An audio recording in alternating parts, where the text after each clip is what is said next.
Ikalabing-tatlong kabanata. Ang talinhaga tungkol sa manghahasik.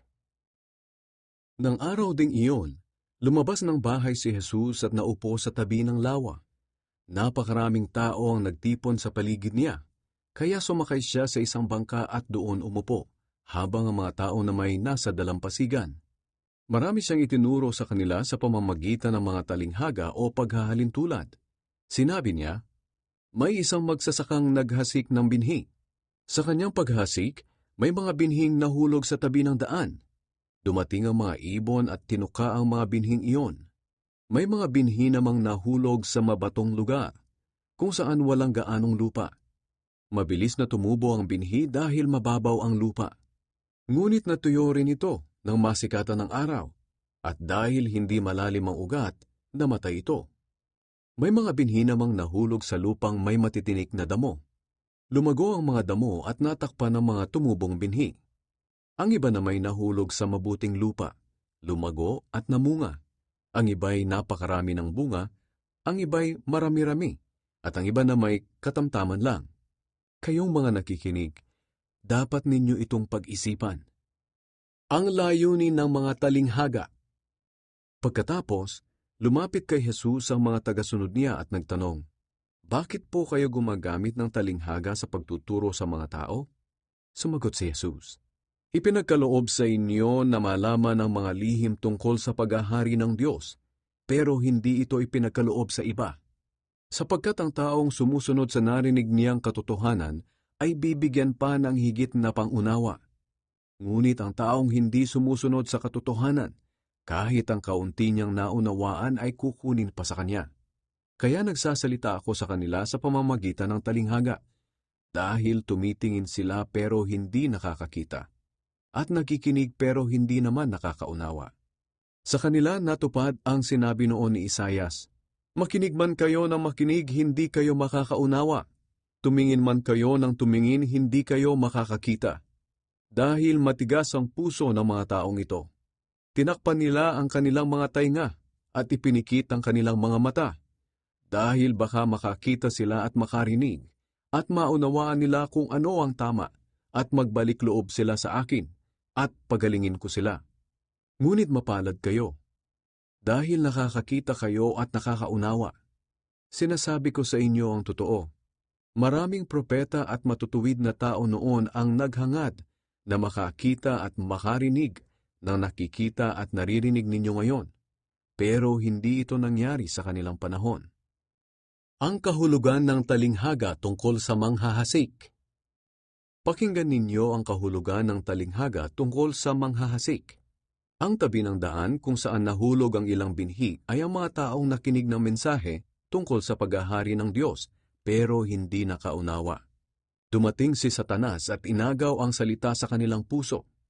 Ang mabatong lugar kung saan nahulog ang ibang binhi ay ang mga taong nakinig ng salita ng Diyos at masaya itong tinanggap agad. Ngunit hindi taimtim sa puso ang kanilang pagtanggap, kaya hindi tumagal ang kanilang pananampalataya. Pagdating ng kahirapan o pag-uusig dahil sa salita ng Diyos na kanilang tinanggap, agad silang tumatalikod sa kanilang pananampalataya. Ang lupang may matitinik na damo kung saan nahulog ang iba pang binhi ay ang mga taong nakinig ng salita ng Diyos. Ngunit dahil sa mga alalahanin dito sa mundo at sa paghahangad na yumaman, nakalimutan nila ang salita ng Diyos, kaya hindi namunga ang salita sa buhay nila. Ngunit ang mabuting lupang hinasikan ng binhi ay ang mga taong nakikinig sa salita ng Diyos at nakakaunawa nito. Kaya namumunga ito sa kanilang buhay. Ang iba'y napakarami ang bunga. Ang iba'y marami. At ang iba na may katamtaman lang. Ang talinghaga tungkol sa mga damo sa triguhan. Muling nagbigay ng talinghaga si Jesus sa kanila. Ang paghahari ng Diyos ay maitutulad sa kwentong ito. May isang taong naghasik ng mabuting binhi sa kanyang bukid. Pero kinagabihan, habang natutulog ang mga tao, dumating ang kanyang kaaway at naghasik ng masasamang damo at umalis. Nang tumubo ang mga tanim at namunga, lumitaw din ang masasamang damo, kaya pumunta sa kanya ang kanyang mga alipin at sinabi, hindi po ba mabubuting binhi lamang ang inihasik ninyo sa inyong bukid? paano po ba ito nagkaroon ng masasamang damo? Sinabi ng may-ari, isang kaaway ang may kagagawan nito. Tinanong siya ng mga utusan, gusto po ba ninyong bunutin namin ang masasamang damo? Sumagot siya, huwag, baka mabunot din ninyo pati ang trigo. Hayaan na lang muna ninyong lumagong pareho hanggang sa anihan. Kapag dumating na ang panahong iyon, sasabihin ko sa mga tagapag-ani na unahin muna nilang bunutin ang masasamang damo at bigkisin para sunugin. Pagkatapos, ipapaani ko sa kanila ang trigo at ipapaimbak sa aking bodega. Ang paghahalintulad sa buto ng mustasa. Ikinuwento pa sa kanila ni Jesus ang paghahalintulad na ito. Ang kaharian ng Diyos ay katulad ng isang buto ng mustasa na itinanim ng isang tao sa kanyang bukid. Ito ang pinakamaliit sa lahat ng buto, ngunit kapag tumubo at lumaki na, nagiging mas mataas ito kaysa sa ibang mga halamang gulay na parang punong kahoy ang taas at pinupugaran ng mga ibon ang mga sanga nito. Ang paghahalintulad sa pampaalsa.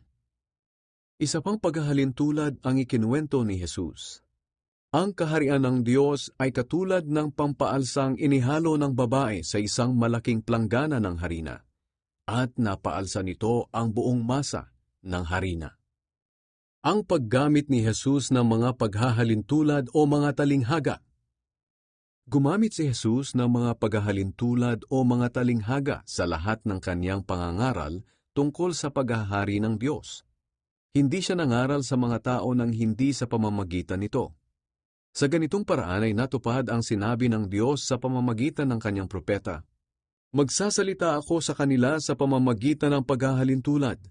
Sasabihin ko sa kanila ang mga bagay na nalilihim mula pa ng likhain ng mundo. Ang kahulugan ng talinghaga tungkol sa mga damo sa triguhan.